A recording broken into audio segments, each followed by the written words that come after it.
नमस्कार मित्रों, स्वागत है आप लोगों को हमारे YouTube चैनल ललिता एकेडमी पे। आज हम आप लोगों को अलंकार से ही संबंधित दूसरा अलंकार जो अर्थालंकार है उसके बारे में आज आप लोगों को बताऊंगी। इससे पहले मैं आप लोगों को शब्द अलंकार के बारे में बता चुकी हूँ। किस अलंकार के बारे में? शब्द अलंकार के बारे में। शब्द अलंकार के जो तीनों थे ना, उपमा और तीनों अलंकार जो थे अनुप्रास थे और यमक और श्लेष, तीनों के बारे में हम लोग क्या कर चुके हैं, अध्ययन कर चुके हैं। अब हम लोग को अर्थालंकार के बारे में अध्ययन करना है। किस अलंकार के बारे में अध्ययन करना है? अर्थालंकार के बारे में अध्ययन करना है। तो आप लोग पहले शब्द अलंकार के बारे में पढ़ चुके थे कि शब्द अलंकार में काव्य में शोभा जो है किससे बढ़ती है? शब्द से बढ़ती है। किससे काव्य में शोभा बढ़ती है? शब्द से बढ़ती है। ठीक उसी प्रकार से हमें अर्थालंकार में अध्ययन करना है कि अर्थालंकार में काव्य की शोभा कैसे बढ़ती है? अर्थ से बढ़ती है। अर्थालंकार का परिभाषा है, अर्थालंकार का जो परिभाषा है वो क्या है? परिभाषा है कि इसमें काव्य की शोभा अर्थ के अनुसार बढ़ता है। अर्थ के अनुसार बढ़ता है। इससे पहले हम लोग अध्ययन कर चुके हैं कि शब्द अलंकार में काव्य का शोभा कैसे बढ़ रहा था?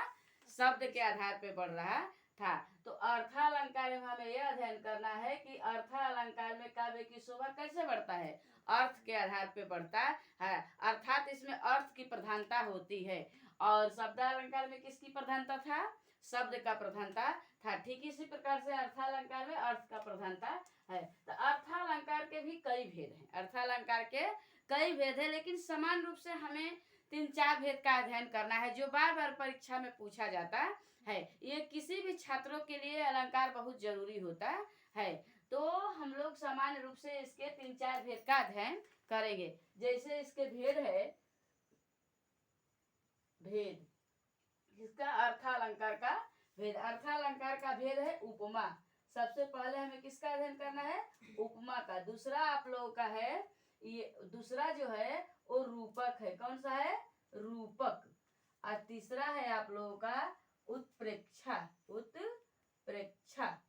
और लास्ट में एक और है आप लोगों का अतिशयोक्ति।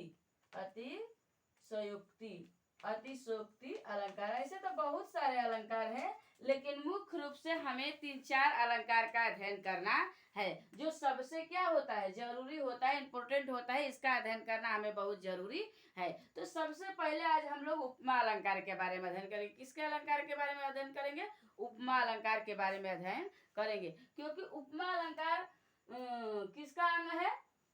अर्थालंकार का अंग है। तो इसमें किसकी प्रधानता रहेगी? अर्थालंकार की प्रधानता रहेगी। तो सबसे पहले हम उपमा अलंकार का अध्ययन करेंगे। किसका? उपमा। किसका अध्ययन करेंगे? उपमा। देखिए, उपमा का भी परिभाषा है। क्या है? परिभाषा है। उपमा का भी परिभाषा है। अब इसमें परिभाषा ये लिखना है कि उपमा अलंकार में उपमेय और उपमान का क्या? उपमेय और उपमान का क्या होता है? समानता होता है। अर्थात इसमें क्या होता है? तुलना किया जाता है। क्या कहता है? तुलना। इसमें तुलना किया जाता है। क्या कहता है? तुलना। इसमें तुलना किया जाता है। अर्थात किसी भी वस्तु को किसी दूसरे वस्तु के साथ क्या कहता है? तुलना किया जाता है। तो उसे क्या कहता है? शब्द अलंकार, उपमा अलंकार कहा जाता है। अर्थात एक वस्तु का क्या? एक वस्तु का ज्यादा समानता से, क्या? ज्यादा समानता के कारण क्या कहता है? तुलना किया जाता है। क्या कहता है? ज्यादा समानता के कारण क्या कहता है? आपस में तुलना किया जाता है। उसे क्या कहता है? उपमा अलंकार कहा जाता है। देखिए, इसमें कुछ शब्द है जो हम लोग को उसका अर्थ पता होना चाहिए। क्या पता होना चाहिए? अर्थ। जैसे उपमेय है। क्या है? इसमें इसके 4 अंग हैं। उपमा अलंकार के कितने अंग हैं?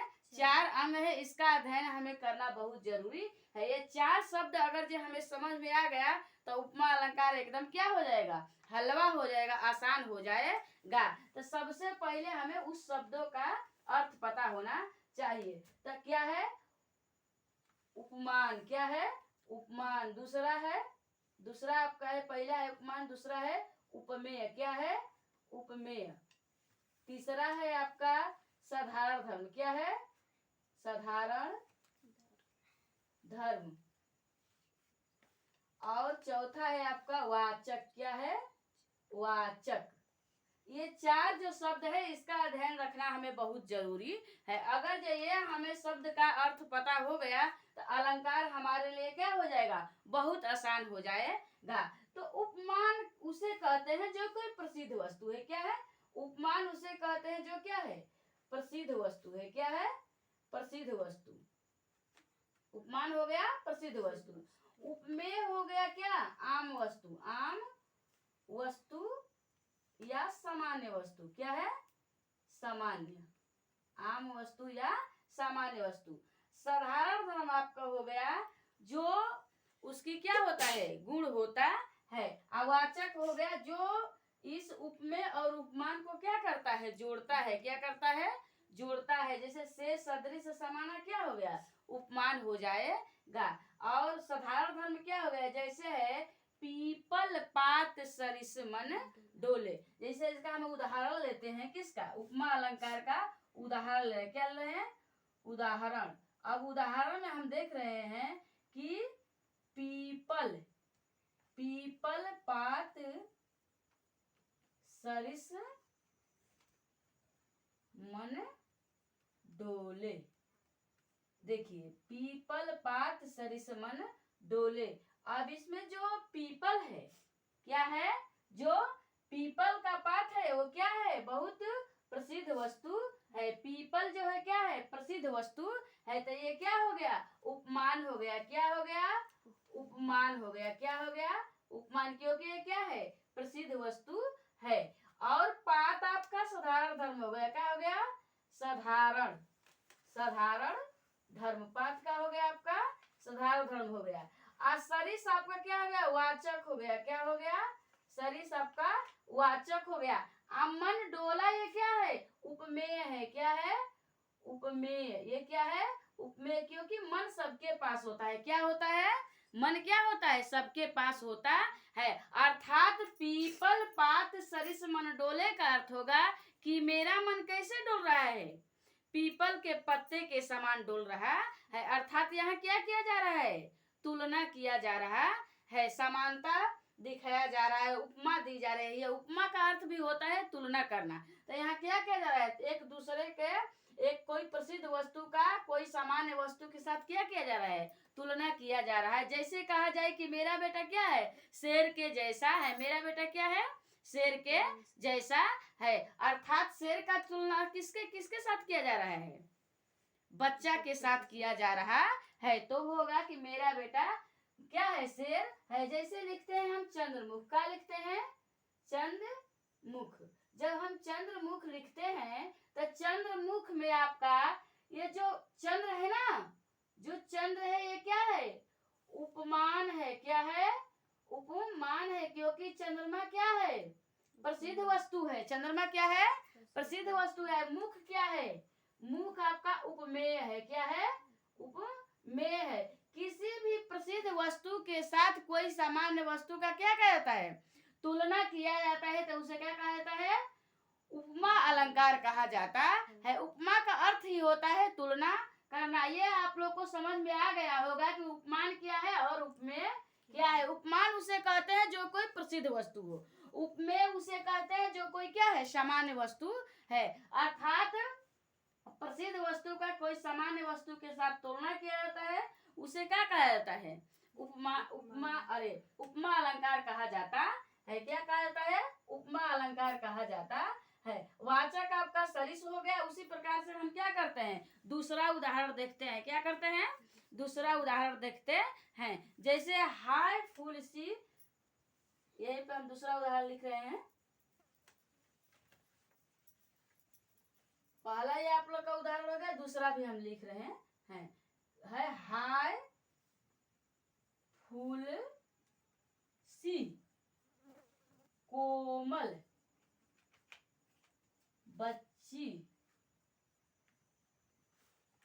हुई राख की ढेरी।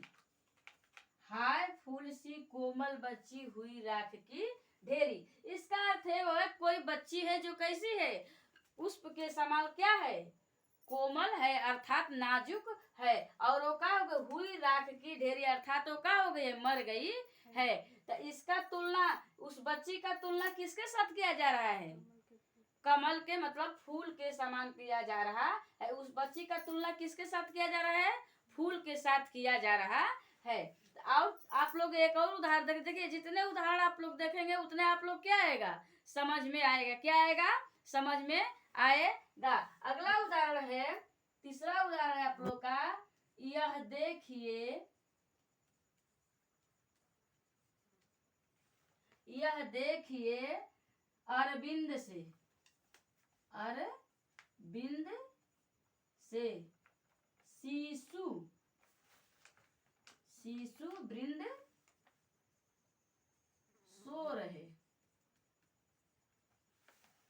यह देखिए अरविंद से शिशु वृंद क्या हो रहे हैं, सो रहे हैं। यहाँ भी क्या किया जा रहा है, तुलना किया जा रहा है किसके साथ, अरविंद मतलब क्या होता है, फूल होता है, अर्थात ये फूल के समान जो शिशु हैं ये क्या कर रहे हैं, सो रहे हैं। यह पुष्प के समान जो बच्चे हैं वो क्या कर रहे हैं, सो रहे हैं। देखिए इसमें उपमा अलंकार में एक आप लोग को अलंकार पहचानने के लिए कि हम आप लोग को क्या लिखवा रहे हैं, ट्रिक लिखवा रहे हैं। क्या लिखवा रहे हैं, ध्यान रखने वाली बात, जो आप लोग ध्यान रखेंगे तो अलंकार को क्या करेंगे, पहचान जाएंगे। तो अलंकार को पहचानने का ट्रिक है क्या, पहचानना। अलंकार कैसे हम पहचानेंगे, तो ऐसे पहचानेंगे, इसके बीच में क्या रहेगा, सी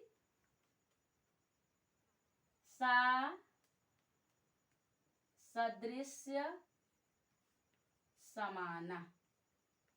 क्या रहेगा, सी सा सदृश्य समाना, अर्थात जिस अलंकार के बीच में सी सा सदृश समाना के साथ मतलब लगा करके तुलना किया जा रहा है वहां कौन सा अलंकार रहेगा, उपमा अलंकार रहेगा। जैसे यहाँ लिखा है ना, पीपल पात सरिस मन डोले, सी सदृश सरिस समाना। तो सरिस क्या है, यही पहचानने का इसमें नियम है। सरिस है ना पीपल पात, अर्थात मेरा मन पीपल के पत्ते के समान क्या हो रहा है, डोल रहा है। तो सरिस क्या कर रहा है, उपमेय उपमान को क्या कर रहा है, जोड़ रहा है। तो अगर जे सदृश्य समाना से यह शब्द क्या हो, दो शब्द क्या हो आपस में जुड़े, तो वहां कौन सा अलंकार होता है, उपमा अलंकार होता है। यहाँ भी कीवर्ड पकड़िए, यहाँ आप क्या करेंगे, कीवर्ड पकड़ेंगे। तो कीवर्ड पकड़ने का सबसे आसान तरीका, हाय फूल सी, यहाँ भी सी आ रहा है,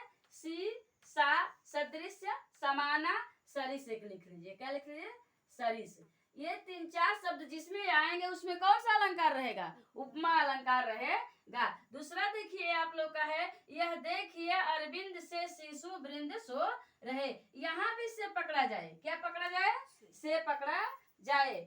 से सी सदृश समाना, यहाँ से भी लिख लीजिए, यहाँ से रहेगा, सी रहेगा, सा रहेगा, सदृश रहेगा, समाना रहेगा, सरिस रहेगा। इसी को योजक भी कहा जाता है। क्या कहा जाता है, योजक भी कहा जाता है। अर्थात दो वाक्यों को आपस में क्या कर रहे हैं, ये जोड़ रहे हैं तुलना। इसी से आप लोग को पता चल रहा है कि तुलना किया गया है किसके बीच, फूल और शिशुओं के बीच। तो वाचक कौन सा है, से है, सी है, सरिस है। से सी सरिस, ये जहां आप लोग को मिलेगा वहां कौन सा अलंकार रहेगा, उपमा अलंकार रहेगा। अब आप लोग को उपमा अलंकार क्या है समझ में आ गया होगा। अब इसके बाद हमें देखिए, उपमा का अर्थ होता है एक दूसरे के साथ तुलना करना। भाई कहा जाता है ना कि मेरा बेटा शेर के जैसा है। क्या है, मेरा बेटा शेर के जैसा है। मेरा बेटा शेर नहीं है, कैसा है, शेर के जैसा है। तो इसका अर्थ होता है तुलना करना, एक दूसरे के साथ एक दूसरे का तुलना किया जाता है, उसे ही क्या कहा जाता है, उपमा अलंकार कहा जाता है। अब अब हम लोग को अध्ययन करना है कौन सा अलंकार, आप लोग इसे लिखते भी जाइएगा। अब हमें अध्ययन करना है रूपक अलंकार। कौन सा अध्ययन करना है, रूपक। अब हमें रूपक अलंकार अध्ययन करना है। देखिए इसमें उपमा, रूपक अलंकार का परिभाषा है कि उपमा और उपमान क्या होता है, अभेद रहित होता है। अर्थात इसमें उपमा और उपमान में कोई भेद नहीं होता। अभेद मतलब होता है कोई भेद नहीं रहना, अर्थात बीच में उपमा, उपमान और उपमेय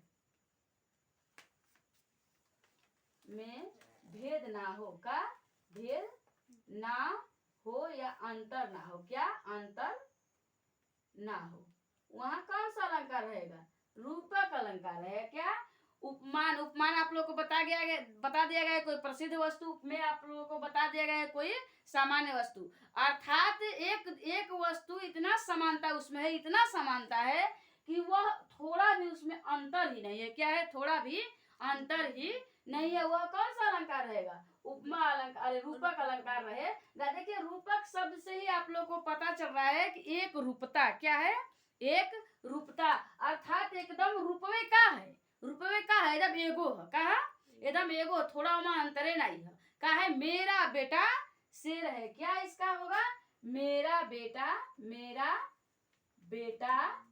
शेर है, क्या है, शेर है। अर्थात हम कंबाइन नहीं कर रहे हैं, मतलब तुलना नहीं कर रहे हैं, एकदम क्या बता रहे हैं कि मेरा बेटा क्या है, शेर है, क्या है, शेर है। अर्थात मेरा बेटा शेर के जैसा नहीं है, क्या एकदम शेर है, ये है, थोड़ा अंतरे नहीं है कि मेरा बेटा शेर नहीं है। तो जहां जैसे है चंद्र मुख, क्या है, चंद्र मुख।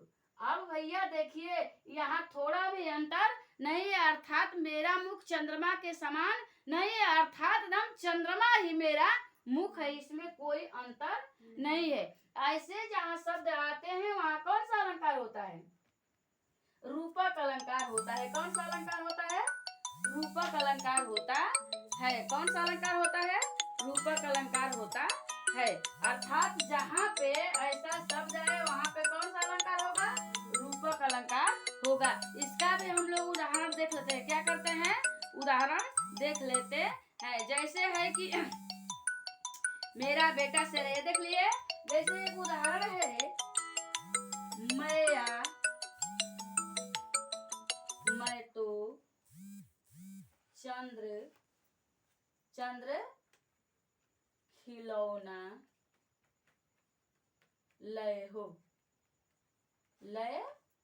अब देखिए मैं तो चंद्र खिलौना लय हो, अर्थात जो लड़का है वो जिद किया है कि हे मैया मुझे चंद्रमा ही खिलौना चाहिए, चंद्रमा जैसा नहीं, कैसा चाहिए, चंद्रमा जैसा नहीं, अर्थात मुझे चंद्रमा ही खिलौना के रूप में चाहिए, अर्थात हमें एकदम चंद्रमा ही खिलौना ला दीजिए। एक लड़का है छोटा सा, वह क्या कर रहा है, जिद कर रहा है कि मैं तो चंद्र खिलौना लय हो, अर्थात हमें खिलौना चंद्रमा के जैसा नहीं चाहिए, एकदम चंद्रमा ही खिलौना चाहिए। जैसे एक इसका और उदाहरण है कि उदित उदय गिरि मंच पे रघुबर बाल पतंग, हर्ष संत सरोज सब, हर्ष संत सरोज सब, बिकसे लोचन भ्रंग। अर्थात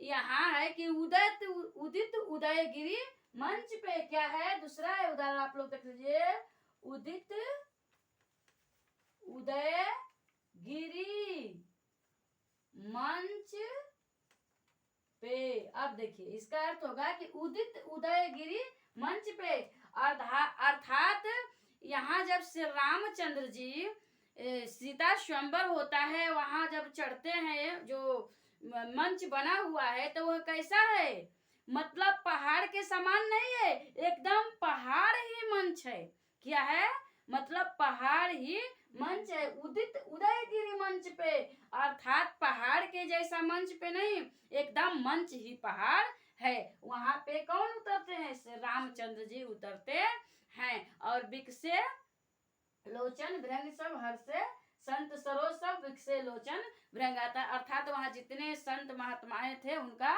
क्या हो गया, मन खुश हो गया और उनके जो नेत्र थे वो भी प्रफुल्लित हर्षित हो गए। तो यहाँ ये भी किस अलंकार का उदाहरण है, रूपक अलंकार का है। अब हमें एक और उदाहरण देखना है, उत्प्रेक्षा अलंकार। कौन देखना है, उत्प्रेक्षा अलंकार।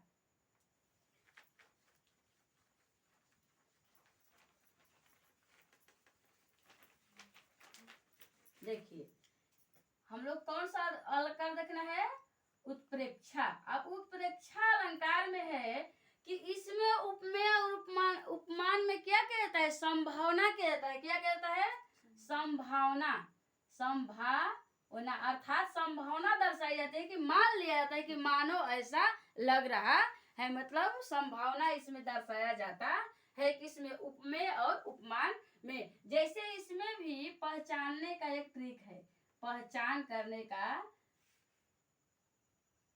पहचान, इसमें भी पहचान का एक ट्रिक है कि यहाँ क्या रहेगा, मानो, क्या रहेगा, मानो, मनो,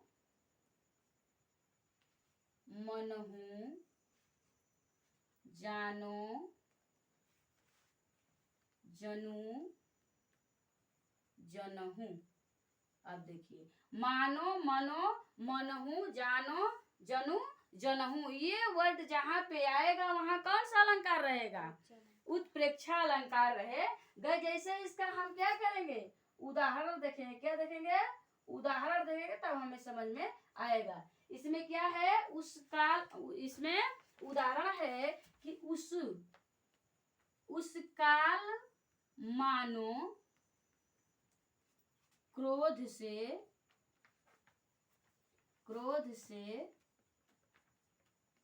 तन कांपने उनका लगा, जैसे हवा के झोंक से, जैसे हवा के झोंक से सोता हुआ सागर जगा, सोता हुआ सागर, सोता हुआ सागर जगा। देखिए इसमें आया कि नहीं, मानो, मानो आया ना, इसमें क्या आया, मानो आया कि नहीं आया, आए उस काल मानो क्रोध से, इसमें मानो आ गया ना, क्या आया, मानो आ गया।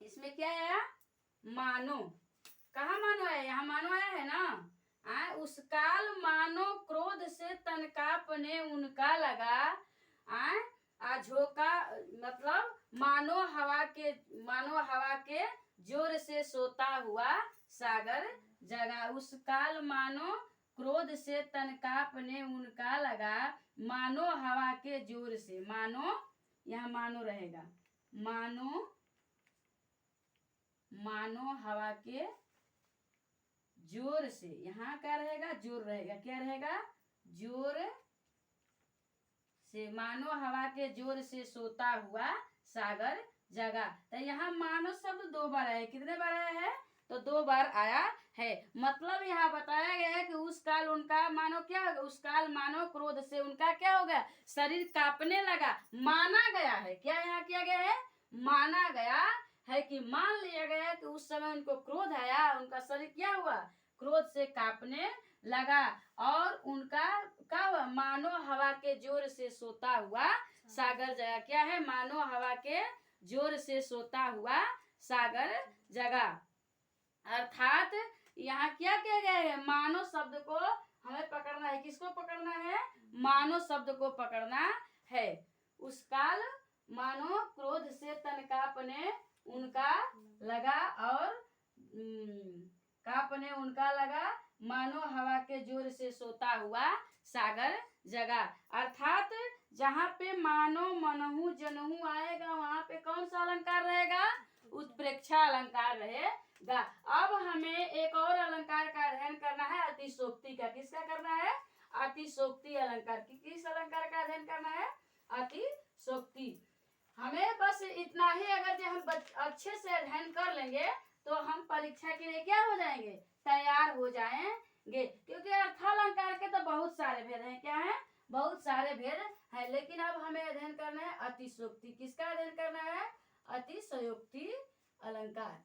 अब हमें अध्ययन करना है अतिशयोक्ति अलंकार। इसका परिभाषा है कि किसी बात को क्या कहता है? बढ़ा चढ़ाकर कहा जाता है। क्या कहता है? बढ़ा चढ़ाकर कहा जाता है। मतलब किसी भी बात को क्या कहता है इसमें भाई? देखिए, किसी की प्रशंसा करने के लिए क्या कहता है? बात को बहुत बढ़ा चढ़ाकर कही जाती है। जैसे पहले राजाए महाराजाए के दरबार में क्या रहते थे? कवि लोग रहते थे, और वे कवि लोग अपने राजाओं को खुश करने के लिए उनकी प्रशंसा में अतिशयोक्ति में काव्य लिखा करते थे। कैसे लिखा करते थे?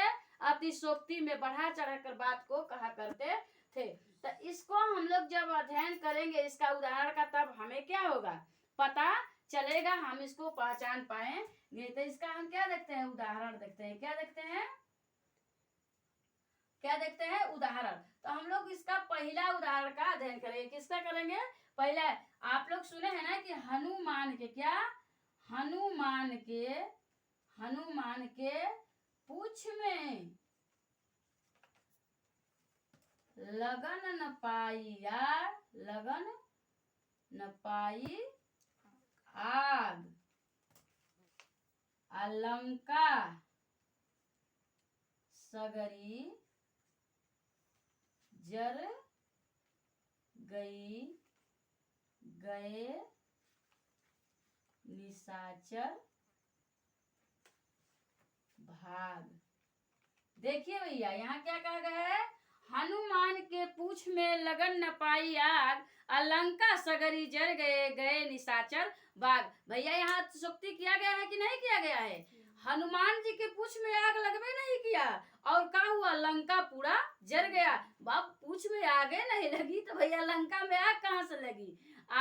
क्या हुआ? हनुमान के पूछ में लगन न पाई आग, भैया आग लगा ही नहीं, लंका सगरी क्या हो गया? जल गया। अब बताइए, ऐसा कभी हो सकता है? आग न लगे अब पूरा लंका जल जाए, ऐसा नहीं हो सकता है। फिर एक दूसरा उदाहरण है कि आगे नदिया बड़ी अपार, आ घोड़ा उतरे कैसे पार। आगे नदिया बड़ी अपार, आ घोड़ा उतरे कैसे पार। आज जब तक राणा सोचा इस पार, आ तब तक चेतक था उस पार। क्योंकि इसमें राणा प्रताप का घोड़ा का क्या नाम था? चेतक था। आगे क्या पड़ा था? समुद्र या नदी या सागर पड़ा हुआ था। आज चेतक और राणा सोच रहा था कि ये नदी किस प्रकार से पार किया जाए। अभी वो सोचा, तब तक चेतक क्या हो गया? उस पार चला गया। ऐसा कभी हो सकता है?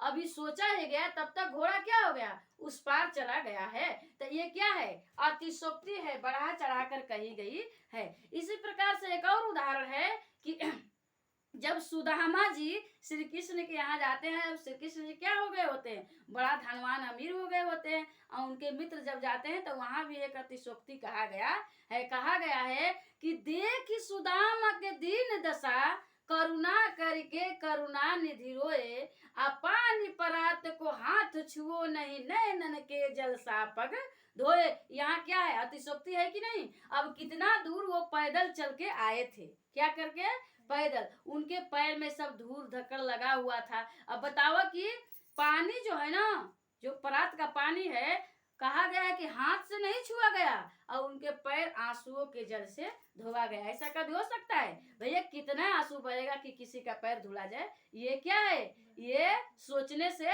बाहर है। ये कभी हम लोग सोच भी नहीं सकते हैं। लेकिन यहाँ क्या किया गया है? बढ़ा चढ़ाकर बात कही गई है। तो यहीं से हम लोग दोबारा एक बार अध्ययन कर लेते हैं कि अर्थालंकार में किस किसकी प्रधानता होती है। अर्थालंकार में अर्थ की प्रधानता होती है। इसके अंतर्गत हम लोग 4 अलंकार का अध्ययन किए हैं। यमक, रूपक, अरे उपमा, रूपक और उपेक्षा था अतिशयोक्ति। उपमा में हम लोग पढ़े हैं कि इसमें किसी भी प्रसिद्ध वस्तु के साथ कोई असामान्य वस्तु क्या कहता है? तुलना किया जाता है। जैसे हम लोग पढ़े कि पीपल पात सरिसमन डोले। रूपक अलंकार में हम लोग अध्ययन किए थे कि इसमें एकदम समानता होती है। माना एकदम का है, मतलब मुंह में एकदम चंद्रमा है, वहाँ कोनो अंतरे नहीं है। एमा का कल जाए, मतलब एकदम एक रूपता का अध्ययन किया जाता है। जैसे क्या है? जैसे इसका उदाहरण हम लोग क्या देखे थे, मैया मैं तो चंद्र खिलौना लय हो, क्या देखा गया था, मैया मैं तो चंद्र खिलौना लय हो। और परीक्षा में आप लोग अभी पढ़े हैं कि इसमें मानो मनहु जनहु जानो जानू का ट्रिक होता है। जैसे उस काल मानो क्रोध से तन कांपने उनका लगा, मानो हवा के झोंक से सोता हुआ सागर जगा। और इसी प्रकार से है अतिशोक्ति। अतिशोक्ति में किसी भी बात को क्या कहा गया, बढ़ा चढ़ाकर कहा गया है। अर्थात हनुमान के पूछ में लगन न पाई आग, अलंका सगरी जल गए, गए निशाचर भाग। तो ये आप लोग को समझ में आसानी से आ गया होगा। ये समझने के बाद आप लोग किताब उठाइएगा और किताब का अध्ययन करिएगा। ये हमारा विश्वास है कि आप लोग एकदम ये आप लोग के लिए आसान हो जाएगा। अब हम लोग वीडियो समाप्त करते हैं। धन्यवाद।